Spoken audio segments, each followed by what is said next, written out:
The self-conscious soul, confronted with this nature picture, feels as its fundamental question, quote, how do I gain a world picture in which both the inner world with its true essence and the external nature are securely rooted at the same time? Close quote. The impulse caused by this question dominates the philosophical evolution from the beginning of the fourth period. The philosophers themselves may be more or less aware of that fact. This is also the most important impulse of the philosophical life of the present age.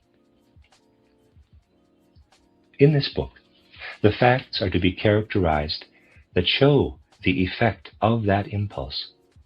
The first volume of the book is to present the philosophical development up to the middle of the 19th century.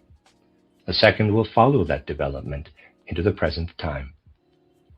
It is to show at the end how the philosophical evolution leads the soul to aspects toward a future human life in cognition.